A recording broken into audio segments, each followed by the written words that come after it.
Kale nyongera okubeera nga nkwebazaako muganda nga yonna gy'osiridde okubanga owuliriza webale kubanga otambulira ddala naffe obulamu butambudde butya kansubire nti tweyagalira ddala embeera ne tugitambuza nga nungi nnyo ddala nze Salongo Ranks Kalyango tukyali mu programu agafa mu nsi olunaku olwaleero tukyatambuza ddala ensonga mu mpolampola tugendedde mu kuwummulamu n'okujja ku bulango bw'abakama baffe mbadde nga nkutegeeza nti tugenda kubaawo tuba tudda tugenda kulaba parliament zaaka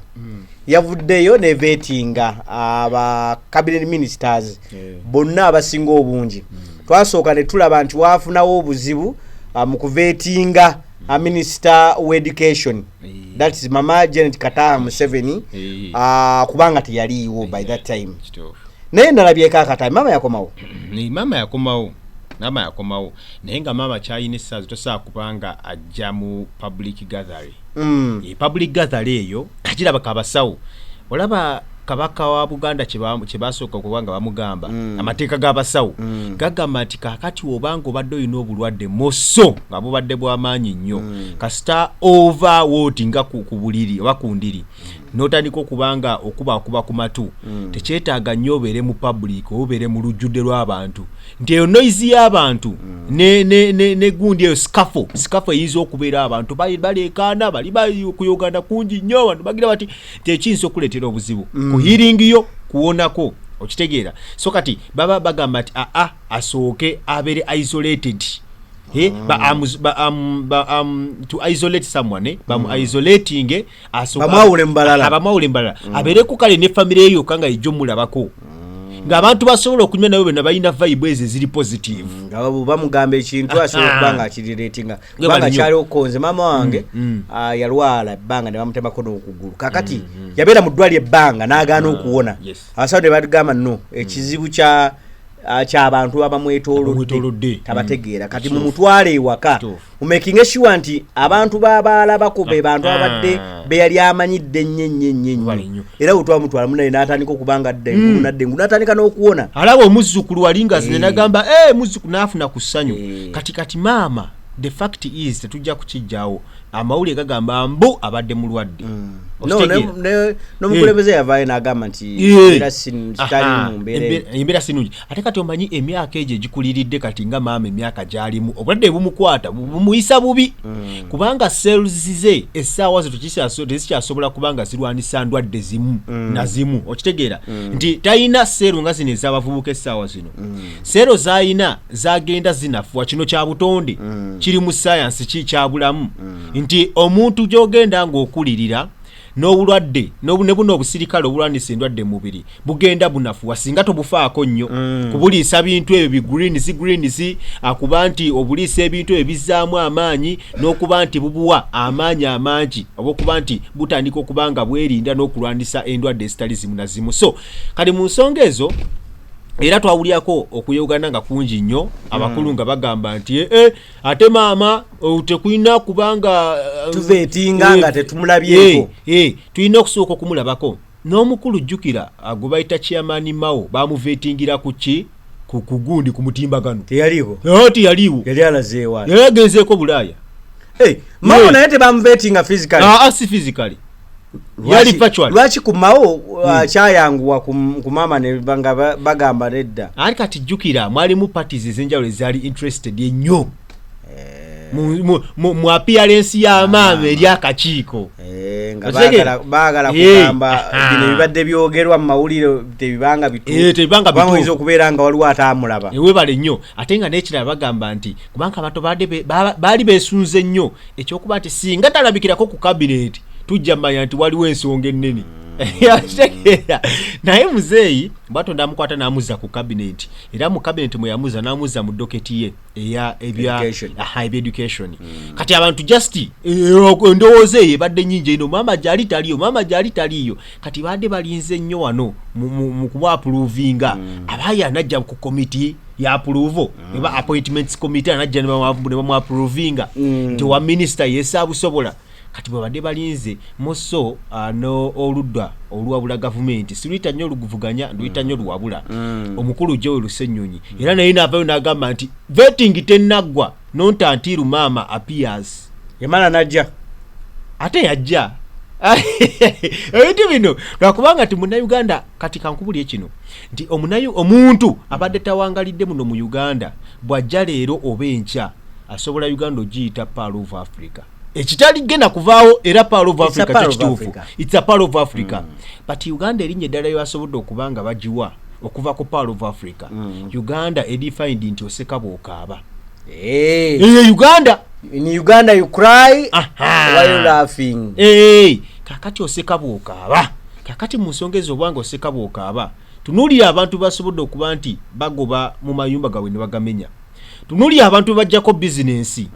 nga baali bakolera ku nguudo okwo okutunda obutungulu okutunda green pepper okutunda simanye ennyaanya n'ebisigadde oyo muntu oba omuli amaziga teyagakaaba tunuulira obwana obwabadde bukaba amaziga nga bulaba abazadde bakaba amaziga mayumba bagamenye moso naawe busabala bamenye amaka 10 akitegeera kati abantu abo bonna mwana wattu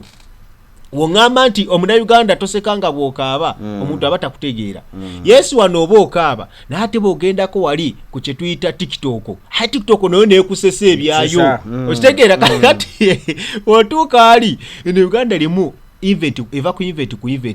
event twasooka ne tufuna event y'omwana omulenzi gwe batta ku lunaku lwa Valentine bali bamuyitani omuvubuka oyo bamuyitanga ninja linera omuvubuka gwe batta ku Valentine era Valentine oyo neekwata bana ekibozi kyali kya wiki namba Valentine omuvubuka bamuse kakati we twava mu ekyo ne tugenda ku kye bayita okero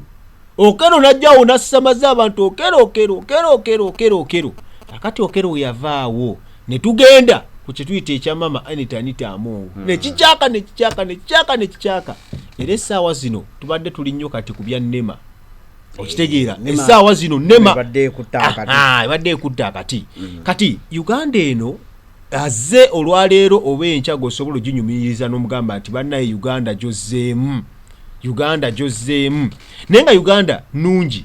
but policies ez'enjawulo naddala kale basobola okubanga bateeka mu gavumenti abantu n'ebitongole ebyenjawulo abantu abamu nga bo tebalina ketuyita ak'obuntu kakati azaka ndoza tubaye kuva ku nnyo ku mulamwa vetting bwe bagana okuvetinga maama Janet Kataha oluvannyuma naye ate bamuvetinze bamaze ne bamukkiriza okubeera nga minister full minister bavuddeawo Kalumanywera yavadde ku Dr Muganga abantu babadde nga basatu ababadde balinako Kalumanywera nti n'omukulembeze w'eggwanga yakera ku makya n'awandiikira Ministry ya Internal Affairs n'abagamba abangi munoonyerezeeko ku bantu bano oli omuyindi w'ottana Dr Muganga waliwo n'omulala awo linnya lineerabidde Adonia Ayebale nga bagamba nti balina obutuuze bayinza okuba nga balina obutuuze obw'emirundi emeka ebiri ababiri bali Adonia Ayebale ne Tana babasanze nga bo tebalina butuuze bulala obutuuze bwalina bwawano mu Uganda Dr Muganga yalina obutuuze mu ggwanga erya Bungereza Canada kakati Dr Muganga nakwata olupapula ne peni nakulukunya omukukulu w'ebbaluwa nga wandikira government Internal Affairs ya Canada nabagamba bannaye nze munjijeeko obutuuze buno si kyabwetaaga kati ndi munnayuganda jjudde era Internal Affairs ya Canada n'ekikolako oluvannyuma bwe bamutwala mu kaguli mu kuvetingibwa ne bamugamba olina obutuuze bwa mirundi 3 ng'era bagamba mbu eyali akalambidde ku ekyo ebyo biva mu bigambo bya Dr Muganga nti yali akalambidde ku ekyo yali omumyuka speaker Thomas Tayebwa ng'agamba nti nze nina proof eraga nti olina obutuuze bwa mirundi 3 ne bamugamba waayi tulage ku proof yeeyo teyavudde egiraga Dr Muganga namulabyeko ko ng'agenda ku ntaana z'abazadde be bwe bamuzaala mukono awo saidi ng'agamba nafubutuka n'amaziga n'akaaba wa minisita Nobuluma awo nalabye tuwa minisita Wuluma era nalabye omugenzi yali mugenzi ki minister without portfolio yakoze yakita minister without portfolio kati oyo weruwero ono mulala yali gwe bali balonze naga ne bamunaba n'atalya bamuyitanga ani omugenzi oyo Nasantebeke Ssebaggala Alhaji Nasantebeke Ssebaggala kakati bwe tuvaawo kitegeeza nti bana abantu bazenga balaba obwa minisita bwemuviina nga bagamba mbwe ekyamuganyisiza ennyo mu Munyarwanda kakati ebintu nga bwe bitambula kati kankubule kino gavumenti oba emwagala President Museveni nga amwagala ne generali nga amwagala ajja kubeera minisita tekinnagwa naye abawakulu banabanga just naye bateekawo muteeke kusanyusa Banyarwanda amale bamugjewo babagambe nti twamuwa naye neyeremererwa okitegeera ekyo kati kiyinza okujja perspective eyo eyinza okujja okitegeera era wenajja eyo eyamuganga ne bagamba nti twamuwa naye just obutuuze bwe bwamulemesa nakyo omuntu ayinza okukiwuliriza omuntu atali critical nnyo naye kati ffe ebintu byetumanyi kati Mosso oyogedde ku Alhaji Nasantebeke Ssebaggala ng'agenze mu ggwanga eri America ogenda okuba nga asoma mu kuvaayo ng'omukulembeze yali yamusuubiza ekifo ekyo akati mu kubanga akimusuubiza n'amugamba nti leka muwe jjukira Alhaji ebiseera ebyo mwe mwali ne buli nti Haji alagidde tuweebesiga akalulu Haji we yalagira nti mwebesiga akalulu tewali munna Kampala asigala nga tagondedde ekiragiro kya Haji okitegeera kati Haji alina amaanyi President kyakola n'amugamba nti Haji ebyo biveeko naawe weetaaga ekifo mu kabineti waigenda osooka obwanguleko okweyo mu ggwanga eri America Haji mukudde ati bamuwa ogufu ogwo agenda ali mu parliament mu kakiiko akakapuluvinga bamugamba nti empapula teziwera Haji ekimugobya ki bapula naye akubanga ono yasa lyamuwa kukola atya kumwejjako ng'akimanyi empapula teziwera ng'amuwa kumwejjako muganze nakuwadde eriyo kasimbagana n'akakiiko baagiza bati empapula zo ne bazigira ne bazifuuwa okitegeera kakati mu nsonga ezo nti omukulu Muganga nze kyembadde njagala ku Dr Muganga oyo alina ekintu kimu wano nti yavaayo okubanga atulaga nti bannaye mu ggwanga lyattu Uganda n'abakulu basobola okusoma kozi St. Lawrence Victoria University esomesa nnyo abakulu n'atulaga nti n'abakulu basobola n'atugamba nti n'abakulu basobola okusoma okitegeera era omwo mwe yasobola okubanga aleeta zi scholarship ezo mwe yagabirako ne babadi bulaka tibaddeyo basobola okubanga basoma kati Victoria University otandikirawa oyinza okubanga oli yakoma mu P1 waliwo okusoma okw'ekikulu adult education zine ezagundi zeyakozesa walukagga adult education eyo kati adult education eyo osobola okugenda kubanga kati kiraka bayinayo kyetuyita ebbanguliro ly'ebyo nga basobola okuba nti basomesa abantu omuntu onooba okuze naye n'ogenda basobola okubanga bakusomesa mu ngeri y'enjawulo nekibaayo kakati omukulu ono yatuleetera n'okutulaga nti bannange university abantu basobola okubanga bagenda okusoma nze kyetumwagaddeko abadde advocate mulungi nnyo owa education system nti ng'abantu abadde essuubi nti agwe jangu ku bitendo tujja kubanga tukusalirako tukuwe ne kuzine ne kugundi eko ne ku laptop osobola okubanga otandikira okwo okitegeera ng'era abadde agenda buli sekita yonna ng'omulaba mu entertainment agendayoko naddala mubana abakomedi n'abasigadde ng'abasapootinga ng'akola ati nga yeegulidde erinnya lye ng'asobodde okuba nga yeerandiza omukulu n'abadde yeerandiza nga tebamukutteeko mu gavumenti olaba Muganga ebyafaayo bigamba yazaalibwa mukono district era n'akulira nnyo mu Masaka district bw'amaliriza olevo ye nga yimaliriza wali ku Mende Kalema secondary school mwana wa wano nno wasomedde era elevo ye n'asomera ku St. Charles Lwanga Kasasa secondary school wali Masaka district oyagenda n'akwata n'asoma bachelors mu social science and economics ate masters ye n'agifuna mu art in economics policy management era nga agifunira ku Makerere University ono mu ggwanga Uganda bw'avaawo n'ayingira Harvard University Cambridge Massachusetts tuwamala gagende kama Harvard otegede n'afuna masters degree mu education specializing in adult education plus PhD in education administration and leadership from University of Alberta eno gyetwogeddeko eno adult education ensoma ey'abantu abakulu oba okusoma kw'abantu abakulu adult Muganga bw'amalirizaawo okusoma kwonna na graduate nga yagendako mu nga graduate mu Makerere University mu mwaka gwa 2022 Muganga yavaako wano mu ggwanga Uganda n'atambula n'agenda mu ggwanga erya Rwanda n'atandika okubeera ng'akolayo ng'akola mu Rwanda Revenue Authority era ng'akola nga internal auditor omubalirizi w'ebitabo mu 2003 mpaka 2005 awo no era yakolako nga project manager era ku Edmonton Multicultural Coalitions era yasavingako nga police advisor for the government of Alberta in Canada. Muganga has held several teaching consultations and professional positions in Canada, Ethiopia, Rwanda, Finland, Singapore, Sweden, US and Solomon Island. Majority focusing on researching, planning, developing, implementing and assessing policies that contribute towards human capital development and improving the quality of life for populations. In 2020, he was appointed as the new Vice Chancellor for Victoria University. Thank you so much. Akati omuntu alina CV ngeno nga bw'ogiraba kati Mosi wali twababuukidde we wagambye nti Alberta kati mu Alberta wano mu university yali ageze mu university okubanga asoma mu ggwanga erya Canada era eyo gyafunirwa obutuuse mu ggwanga erya Canada n'afuna dual citizenship eya Canada saako n'eya Uganda. Thank you so much. Kati eno mu Canada nga wangaliro ne famire ye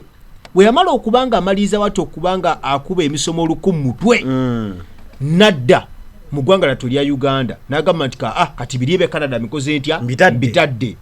Akati mu nsonga zikankubulye kino ebikono biba bingi. Ministry ya Internal Affairs mulimu ebikono bingi nnyo.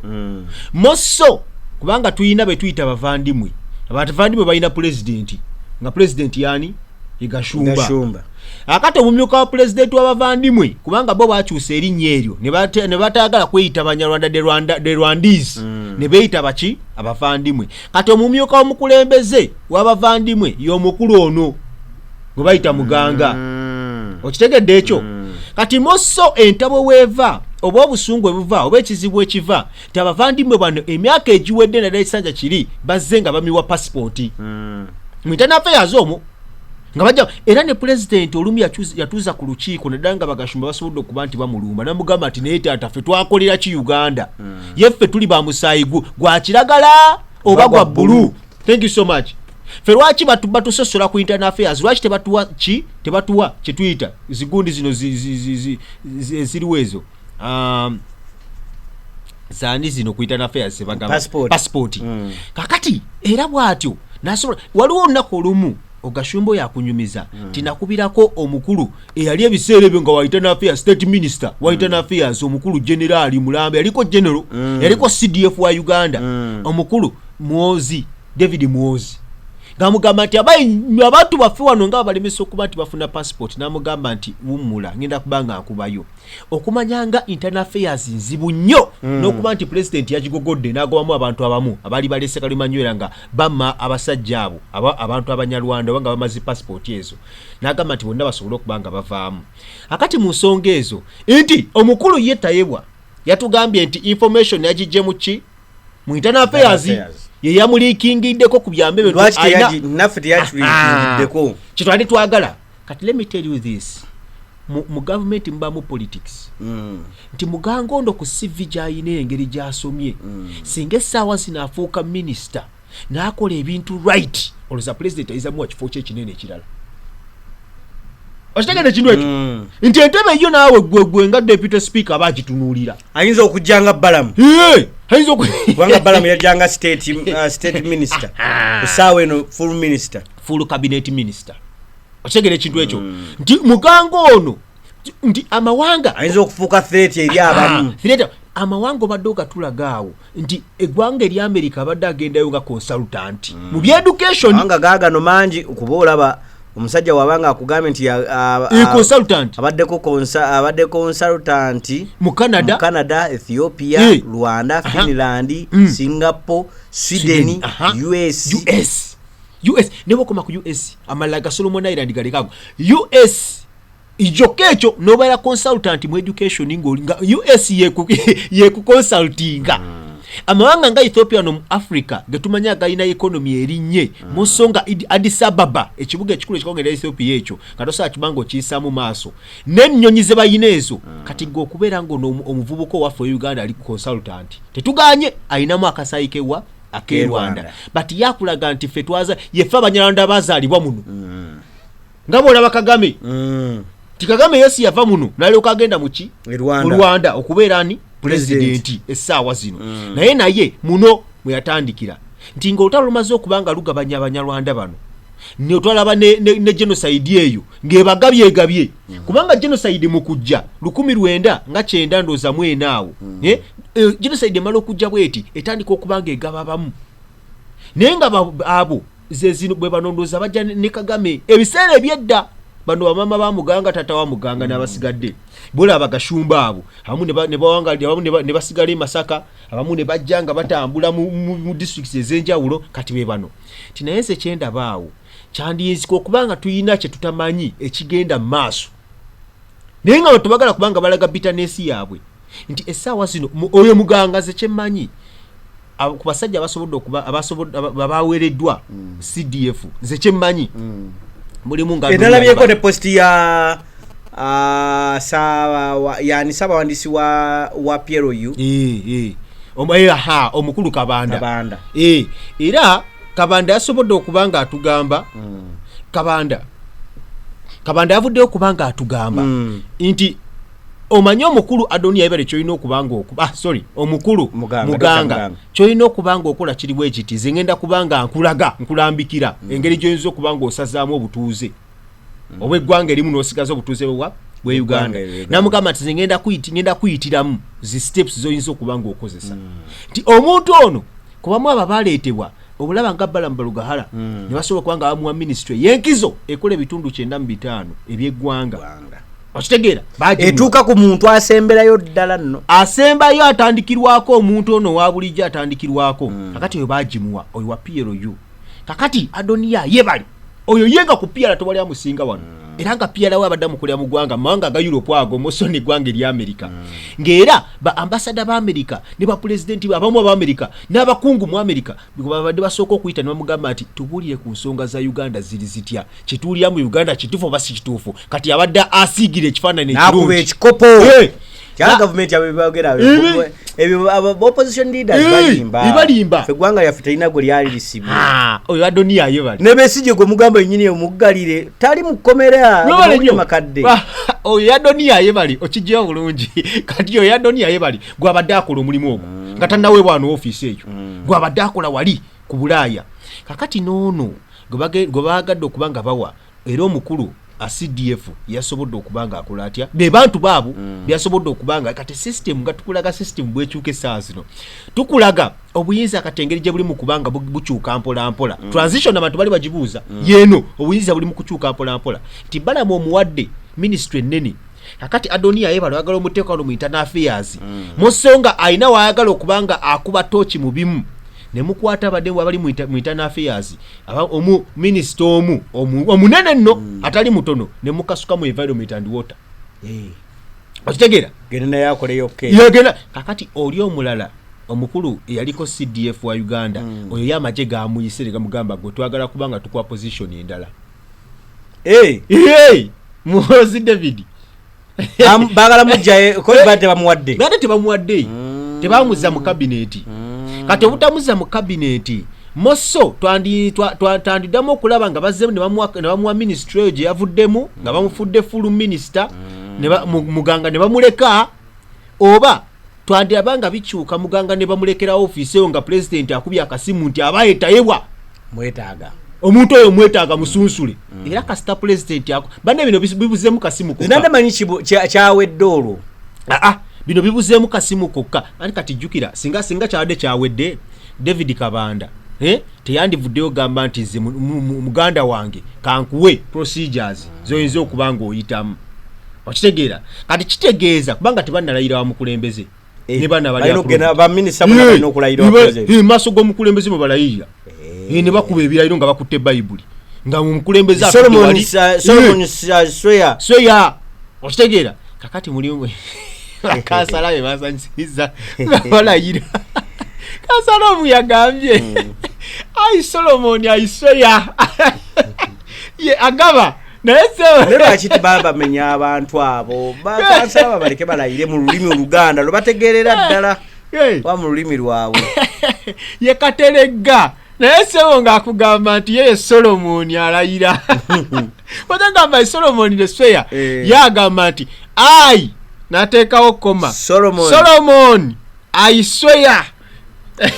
ye Solomon alayira so kakati ebya Muganga nze nande manyi nti wano guno muyaga guwedde tuyinza okulaba mu Labour vetting nga mulimu abavuddemu kisoboka ati basobola katwaki tabasibali bayise akagwako bakabuuse kati asigadde mu kagwako ng'essaawa zino moso akyali mujjiribwa y'abamu ko abataagala nti ayite wano kankubulire kino enkwe ziri mu state waliwo firimu nyingi nnyo zibagenda balaga naye waliwo firimu zolabye nga zizanya politics bwiwa politics nga mu firimu buno buseri buno nalo bakuba bakoleya nga basanya nti mabega ga gavumenti mubamba abantu mu state ly'eggwanga gavumenti yeyerike essaawa ezo era asobola okamanya genda olabeka chief of staff thank you so much genda ka chief of staff kakoleya genda okalabeka chief of staff ka firimu ako ka butundu naye akakulaga politics ali mu ki ali mu nsi oba ali mu ggwanga nti ono kutula Muganga ono bayinza okubanga ne president bamugamba nti oyo musajja mubi nnyo era abadde akola ati bayinza omuteekako emisango gy'atamanyi nakumanya ne bagamba nti era abadde atubega oyo musajja mubi nnyo era president musiga ekifaanana ekifu kati nze kankubula ekino nti president just kyayinza okukola kiri ekintu kimu kyokka ffe kyetumusaba ne CDF bwe babanga omuntu ono bamwagala tuve mu bino byonna bakwate akasimba kakubire Tayebwa bamugambe omukulu omumyuka wa speaker kyakagwa alese ku mbeera abaayi gadi ziteeke ku ttaka omuntu mumuyise olwo ojja kulaba nga bagamba nti Muganga mujja kuba na surprised nga babayisa ku mawulire nti ayise okitegere ekintu ekyo tikasimu kekakose katya kekavuze koka kati nabanga no bagala bakulage nga Uganda nti bane tugoberera amateeka procedure ku procedure ku kye batalinamu nnyo interest nawuliddeko ko nga abantu bagamba Tayebwa yagamba mbu nga procedure webadde janga buli vetting tulina okusuulayo omu kati leo tusudde Dr Muganga nga badde balina okusomera kakati kamkubuuze procedure yabaddewa ezo steps by steps ezo bagamba nti simanyi ebibalo byabadde biriwa nga bagenda okwaza amaka ga speaker walante yaza amaka ga speaker eva wani eva wa president oba eva wa IGG eva wa president naye nga amateeka amatuufu erina kuva wa IGG terina kuba wani wa president nti bino byonna ebadde bigenda maaso moso n'okusaakinga n'okukola kibino okwata Anita Amongo tebamukutte ninga bawobewa ebintu bye nga babikwata babitwala motoka ga mumagalabye nti ebintu ebyo alina okuba nga abikola mu structure entuufu ennuŋŋamu alina kuba IGG yalina okuissuinga order walanti oba gundi agamba search walanti yalina okuba nti agiissuinga n'agamba nti abaayi mugende mu maka ga speaker bwe kati musobole okuba nga mukola mutya aba CID nga babaguliza nga bagamba mugende ne twakera ku macha nga bagamba nti speaker bamuteebereza era abawanvu n'abapya bakumadde be basobola okuba nti basindikibwa okitegeera kikuwa kifaanani kyekyo kakati nze mu Uganda muno nga ddi omuntu bwe yali ayina interest oba kyayagala ennyo n'agoberera rule of law watono rule of law mu Uganda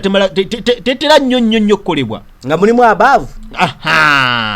kati above kasita thank you so much above kasita yogera rule of law ejja second kati songa za Muganga so just kati esigadde president Museveni kulagira kubeka simu gavumenti awo namusaako nga mwetaaga oba CDF agamente omuntu omweta mpozi batugambe nti just baali bamukonkonyaako bukokonya balage bali Banyarwanda kubanga ono yagamba nti anko gwe nebe nenyumirizaamu ababiri abo yenyumiriza nnyo mu Kagame ne anko Sali bekwaja bayenyumirizaamu era bwe yava e Rwanda eringo mulamu sanyufu nya sinka yalinga nga sinka nyabeewabwe omukulu yenna CDF ngakulaga nga naye asisinka nyabeewabwe okitegeera watu bali akulaga nga ageze kumulana nga musanyufu nnyo kakati ono baba mwetaaga ajja kuyitawo Okay. Kale tukyali ku mukutu gwaffe bali kubanga otambula naffe muganda nge subscribinga commentinga awo letu abenga embeera tugitambuza ddala bulungi nnyo kakati zaaka waliwo ekiwandiiko ekyayise nga balaga nti omukulu yaliko omukyala yaliko speaker wa parliament triple A president yalagidde buli kintu kyonna ekyamugibwako kimuddizibwe naye motoka ze zino zonna bimuddizibwe kyekirowooza okunoonyereza kuwedde era bannayuganda fe abadde bawagira nti our man kakati kyokoze kyekyamaanyi kyokoze kati tugenda kuddawa because tuwanise nnyo kakati kamba buli ekino abadde tali mu Uganda okumala omwaka omulamba oba abadde avudde mu Uganda okumala emyaka 10 bojja gwabuuza munno nti Uganda ogimanyi naye omuntu abadde awangalira mu Uganda bw'atuuka muno teyeebuuza nti Uganda ogimanyi system atandikirawo weyakoma watandikira okitegeera nti Uganda eno fe twabagambirawo from day one nti bino just baagala kukanga mu speaker ono bamunafuye bamulinnyirire aleme nakufuna ndasi za kuddamu kujja kuwulira nga agala kwesimba kuba speaker kubanga ono kankubule kino singa Anita Amongo naddala emiranda egyalamaze okubanga asimba in fact buli sekita yonna Anita abadde alinayo omuntu being security nga alinayo ko bakinywi okitegeera being mbusimanye eno kati registry kyebadde yiye parliament yonna ebadde yiye hinge mukirizamu akati wali mubalamuzi mubaddemu naddala bana bakulu nga kuba kubika simu nti abaye mugire muti Bank of Uganda ade yakwata ddamu mutima ebisawo mwera nga bateeka muli kati kankubulye kino ono Anita Amongo tabadde nga mama Rebecca Kadaga mama Rebecca Kadaga engeri Anet gyali asenseddemu Uganda eno nogituuka president we yatuuka n'agamba ati bwema omuntu ono simugjeeko buyinza agenda kummamu alifuna ekirowoozo ojjukira omukulu Chief Justice omukulu akulira akakiiko k'ebyokulonda Justice byabakama yavaayo jjukira weziwera ssaawa 6 president ng'agenda kubanga alayizibwa mu ssonga 15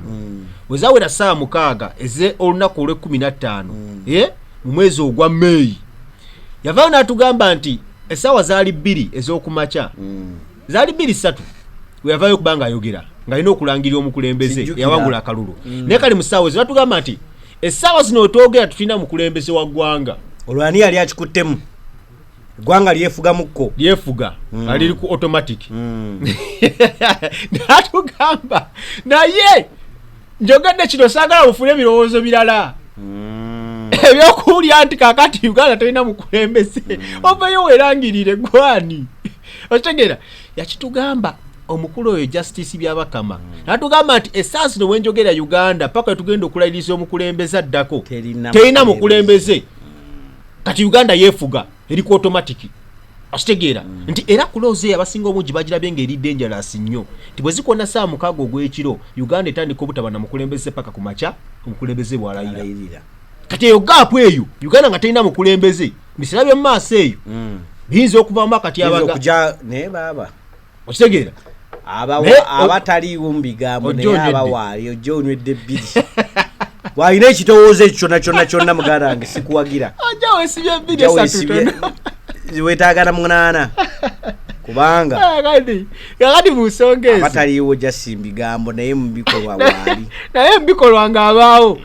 era kyo twakira mu bikolwa abaawo era watu yabagamba Justice Simon bannaye gwalina ekirowoozo tuweetantala togeza nako akati mu nsonga ezo obadde tukyagenda ku bya speaker ekimu ekyamuleetera obuzibu obwo mwalimu kubanga agala ku outshininga mukamaawe speaker ng'agala kubanga tayagala kushininga bibye wabula agala kushiningiramu n'ebya mukamaawe ng'agala kulaga nti president ne bw'atalize ensobola kwa president agenza agabye $5,000,000 gogabye akawumbi webale nnyo bagendaga ku mikolo president nawoleza milioni aga 3 speaker n'abaweebi 2 speaker ina bagamba ati mukama wange ndese zizaawo naye eryange baasa yiyo zemba wadde ebibiri baasi yange yiyo wadde miliyoni 2 erange baasa ya speaker noba tazogedde nga mutufu okwatamu tuteeka ku mizaani ojulirange zitowa owulire baasa ya speaker nge zitowa okusinga ey'omukulembeze okitegeera kakati ekyo kyekikulaga nti speaker abadde outshiningamukko mukama we kakati n'ekirala ekyasobola okuba nga kimalamu akagoba kwe kudduka kw'amazaalibwa g'omukulu CDF aine rugaba moziki ne rugaba kati CDF oyo moso speaker agula emijoozi ja miliyoni aga asatu age Uganda agula emijoozi egy'okuddukiramu kits ez'okuddukiramu mu kubanga azigula ne speaker Tayebwa omumyuka we naye najja n'agula kakati ku makyoko baali balindiridde balabe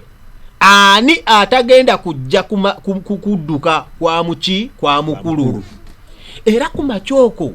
omukulu Thomas Tayebwa yakeera ng'alinganga atalina mukyala wa ng'alinganga atalina mubeezi waka najja n'agigula nawo ng'alinganga atalina mubeezi waka okulaga loyalty gavumenti eno kyeyina muso President Museveni kyayina ayagala nnyo obwesimbu ayagala nnyo okuba nti kwegamba ye first Katonda kola kirala kyonna loyalty obwesimbu obwo ng'ate omulaga nti nze muzeeyi buli kimu kyonna ekyange gwe gwesooka ng'ovudde ku mutonzi kasitova ku mutonzi oti mulya paatiri n'omwana n'omwoyo mutukuvu webale nnyo President yaddawo ekyo bwato kimulaze oba mulya paatiri waali gotujjako ni mulya paatiri omwana najjaawo nga yiye tumala gimalayo yo omutonzi tusooke tumumaleyo mutonzi yesigalize nnyo bwayagala era agamba President nkuyise twali awakanya oye tumuleka omutonzi ye asooka kakati omutonzi awandigenza abazadde ababo soko obajjewo President yaddako ekyo kyayagala anti yakyagala nekisobola kikola because nabewaka nabagamba abaana abange era mbabuuza lunye ne mbagamba ni President w'eggwanga lino ogezi ogamba nti President we Kaguta Museveni tiyenze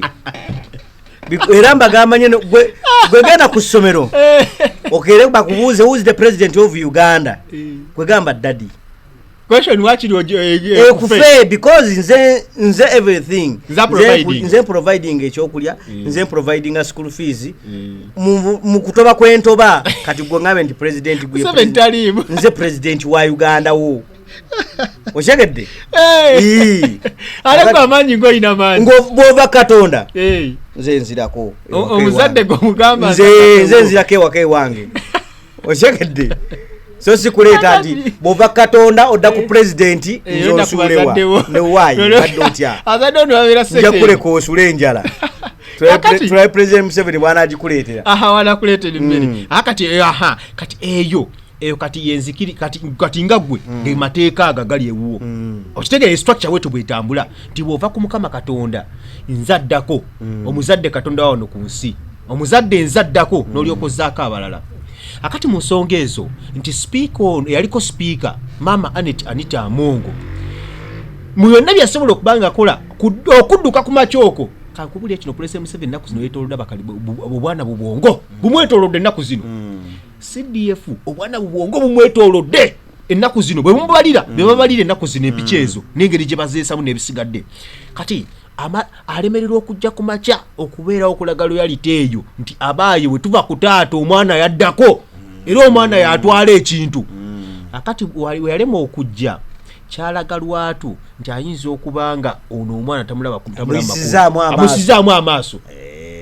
era ekiwandiiko ekyafa ku mukutu gwa X kyavaayo ne kitugamba nga omukulu CDF akisindise n'agamba buli atabadde ku mukolo ogwanga ogw'amazaalibwa ogw'okudduka ekkololo ne bajje n'abamu abaliko ba CDF b'e Uganda atabaddeeko accept General Katumba Wamala kubanga ebyo mbadde mbimanyi abalala mujja kajjuutuka babeka bawadde babale akati mu nsonga ezo kikulagira ddala nti waliwo abambale bamugamba nti kakati nze abantu abasinga obungi tebamanyi mpiki ya mukulu Andrew Mwenda Andrew Mwenda namba 2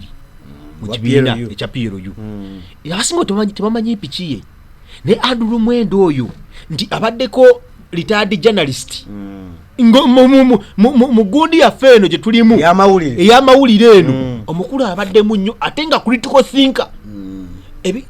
ebitabo byawandiisi byokakasita obisoma mu nofuna akadde n'oddwako n'osomako paragraph nga 5 kijja kulaga obukenkufu bwa Andrew Mwenda kati basajja betolodde abasajja bano amugamba ati waliwo omanyi okwawula mu enseko waliwo yawuddeko enseko waliwo ezikwenya waliwo ezikiina waliwo enseko ezaddala waliwo omuntu gola agamba nti onaseka abala ati era ng'agamba enseko eyo kati kakati bali bagamba ye omuntu asobola okutunula ati n'agamba ati negundi era akaseko kase okalabye akaseko ako tamala batugamba nti mu security tewali kitwalibwanga just by the way.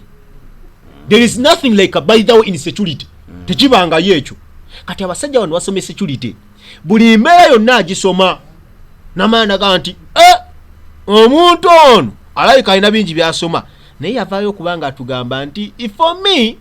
in just I'm planning to quit simanyi active politics in 5 years to come. Ngabala gino jiddeko quitting politics odde kuki kyebuuze ekibuuzo ekyo yabyogerera wali ng'agula emijoozi nti I'm planning to quit quitting politics ng'olagawa ku myaka egyo kati ba critical thinker ne batandika kinoonyerezaako ne batandika okugamba president omuwulidde ava mu active politics ajja ku ntebe nnene ajja ku ntebe nnene nga bw'okyogedde otegera so kakati omukyalo yeesimirako ettaka naye nze kati wali wadde obuuliza president amuddiza ebintu byonna amuddiza ebintu kati president kyalina kiri kimu kyokka bibiri kambi kwawulire wano mangu kambi anguye nti president kyalina ekisooka alina kye bagamba nti ye dialogue mulungi he is a dialogue mwogerezeganya ye kasita wabaawo ensonga zonna ng'asobodde okuba ng'akulinnyako n'akutuusa waakwagala n'alaba nga tokyalinamu ndasi ng'abakulu bwe yasobola okuba ng'alinnyako yaliko sawa minisita Amama Mbabazi n'okujja okumwesimbako yasooka n'amukkatira ati bwe yalaba nga mutuufu Amama Mbabazi yatuuka n'akadde nga ne mu jaamu asobola obutakuba ngomba watu n'omuviira osegere kino ekyo nga bafuliisinze kawunti ze kakati omukulu omulala gosobola okubaweerako example baweere ku omukulu ono yazze mu cabinet yakomyewo general era yayesimbye ku Museveni tumukunde kati nemuweereko example nti president yasooka n'amukwata ati era tumukunde okudda n'akalulu ke yawangudde waabwe yakawangudde era mu kanyuulagano okitegedde kino ekyo nti kasita akulinnyako ati aba amaze okukubetenta so